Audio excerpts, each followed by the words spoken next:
Hello. NCERT example के MCQs की series है ये। इसमें हम आज कर रहे हैं क्लास 11th का first chapter, that is the living word. इसके एमसीक्यूज करेंगे हम। ठीक है, नीट के लिए बहुत ही इंपॉर्टेंट एमसीक्यूज है ये और एनसीईआरटी के ऑफिशियल क्वेश्चन है। ठीक है, चलिए स्टार्ट करते हैं।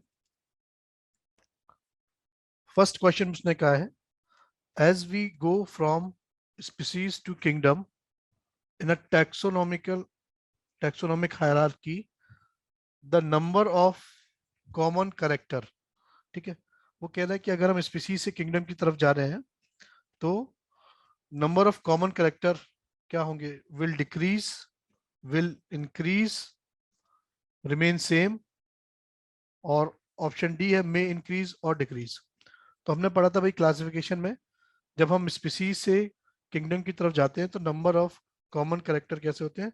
रिड्यूस करते हैं या डिक्रीज करते हैं। तो करेक्ट आंसर हो जाएगा ऑप्शन ए। ठीक है, सेकेंड क्वेश्चन की बात कर लेते हैं।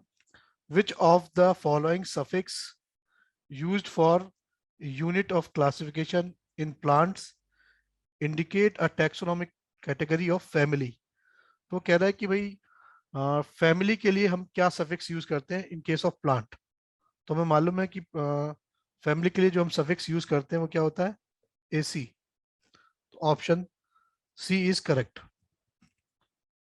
Question number third, the terms systematic refers to. तो इस क्वेश्चन में उसने आपसे बेसिकली डेफिनेशन पूछ ली है सिस्टमैटिक्स की। ठीक है, तो पहला ऑप्शन में लिखा है identification and study of organ system of plant and animal. गलत है ये। Identification and preservation of plant and animal, ये डेफिनेशन भी गलत है। Diversity of kind of organism and their relationship, ये ठीक लग रहा है। ऑप्शन डी भी पढ़ लेते हैं। Study of habitats of organism and there classification. तो देखो, सिस्टमैटिक में हम क्या करते थे? ऑर्गेनिज्म की डाइवर्सिटी को और उनके आपस में क्या रिलेशन है उसकी स्टडी होती है। तो option third is correct option. ठीक है, फोर्थ भी गलत हो जाएगा। तो सिस्टमेटिक का मतलब क्या होगा कि हम जब ऑर्गेनिज्म की डाइवर्सिटी की बात करते हैं और उन ऑर्गेनिज्म का आपस में क्या रिलेशनशिप है उसकी बात करते हैं। ठीक है, चलो question number four, genus represent. ठीक, पहला ऑप्शन में दे रखा है एन इंडिविजुअल प्लांट और एनिमल, गलत बात। A collection of plant and animal, ये भी गलत है। A group of closely related species of plant और एनिमल, ये ऑप्शन सही है। फोर्थ क्वेश्चन का आंसर क्या हो जाएगा? C. Question number five, the taxonomic unit phylum in the classification of animal is equivalent to which hierarchical levels in classification of plant. Question number five में वो आपसे कह रहा है कि भाई जब हम एनिमल का क्लासिफिकेशन करते हैं तो फाइलम जो है वो किसके इक्विवेलेंट होगा इन क्लासिफिकेशन ऑफ प्लांट्स। ठीक है, तो फाइलम किसके इक्विवेलेंट होगा? क्लास के? नहीं। ऑर्डर के? नहीं। और ऑप्शन क्या है? डिवीजन। तो ये आंसर सही हो जाएगा। प्लांट किंगडम में जो डिवीजन होता है उसी के इक्विवेलेंट होता है phylum in case of animal classification. ठीक है, तो क्वेश्चन नंबर फाइव का आंसर हो जाएगा सी। चलो क्वेश्चन नंबर सिक्स की बात कर ले रहे हैं। बोटेनिकल गार्डन और जूलॉजिकल पार्क्स हैव, पहले ऑप्शन में कह रहा है collection of endemic living species only, गलत बात है। हमने देखा है जूलॉजिकल पार्क्स और बॉटनिकल गार्डन्स में डिफरेंट काइंड्स ऑफ एनिमल और प्लांट्स होते हैं, सिर्फ एंडेमिक लिविंग स्पीसीज को नहीं लेते हैं।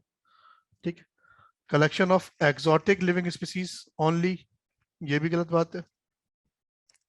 Collection of endemic and exotic living species, ये सेंटेंस सही होगा। ठीक, तो क्वेश्चन नंबर सिक्स का जो आंसर है वो क्या होगा? सी।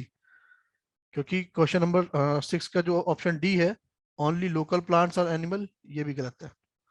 ठीक है, तो एंडेमिक और एक्सोटिक दोनों ही तरह की लिविंग स्पीसीज को हम बॉटनिकल गार्डन और जूलॉजिकल पार्क्स में इंक्लूड करते हैं।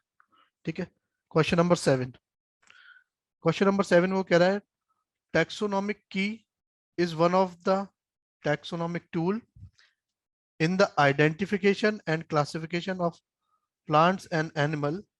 It is used in the preparation of, ठीक है।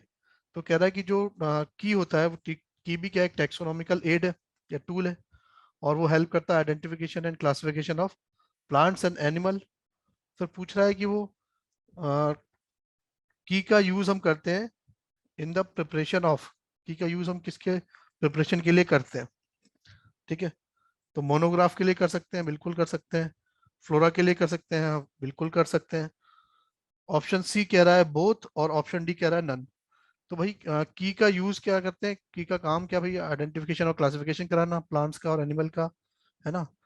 और इसकी हेल्प से हम कहते हैं प्रिपेयर कर सकते हैं मोनोग्राफ भी और फ्लोरा भी, ठीक। तो option C is the right answer, ठीक है। क्वेश्चन सी का राइट आंसर होगा सी, ठीक। नेक्स्ट क्वेश्चन देख लेते हैं, question number 8। All living organism are linked to one another. वो कह रहा है कि भाई जितने भी लिविंग ऑर्गेनिज्म है वो एक दूसरे से लिंक्ड है। फिर पूछा है क्यों लिंक्ड है ना, उसके कुछ स्टेटमेंट दे रखे हैं। जैसे ऑप्शन ए में कह रहा है because they have common genetic material of same time. गलत बात है, सभी ऑर्गेनिज्म में सेम जेनेटिक मटेरियल नहीं होता है। They have sorry, question number option number B में कह रहा है they share common genetic material but to varying degree, ठीक है। तो जो ऑर्गेनिज्म आपस में लिंक्ड होते हैं उनमें जेनेटिक मटेरियल काफी हद तक सिमिलरिटी होती है, कॉमन जेनेटिक मटेरियल होता है, और उनमें कुछ वेरिएशन होते हैं तभी डिफरेंट काइंड्स ऑफ स्पीसीज बनती हैं। तो ये सेंटेंस जो है ठीक लग रहा है। क्वेश्चन ऑप्शन नंबर 3 देख लेते हैं। All have common cellular organisation, ये बात गलत है। ऑप्शन डी में कह रहा है ऑल ऑफ द अबव, तो ऑल ऑफ द अबव भी नहीं हो सकता।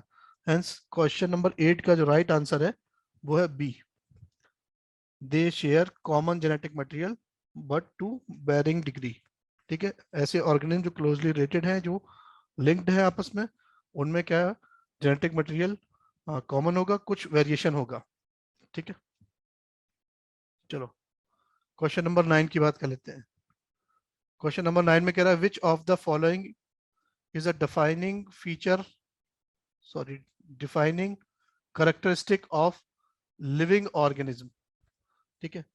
तो defining characteristic of living organism क्या होगा, या फिर सीधी सी बात है इसमें पूछ रहा है कि डिफाइनिंग करेक्टरिस्टिक कौन सा है लिविंग बीइंग का, ठीक है। तो ग्रोथ नहीं होता है, एबिलिटी टू मेक साउंड ये भी नहीं होता है, और रिप्रोडक्शन भी नहीं होता है, ठीक। तो रिस्पॉन्ड टू एक्सटर्नल स्टिमुलस, या इसी को हम क्या बोलते हैं कॉन्शियसनेस, कॉन्शियसनेस। और कॉन्शियसनेस जो है वो क्या होता है डिफाइनिंग फीचर होता है। तो क्वेश्चन 9 का जो आंसर है वो क्या हो जाएगा डी, ठीक।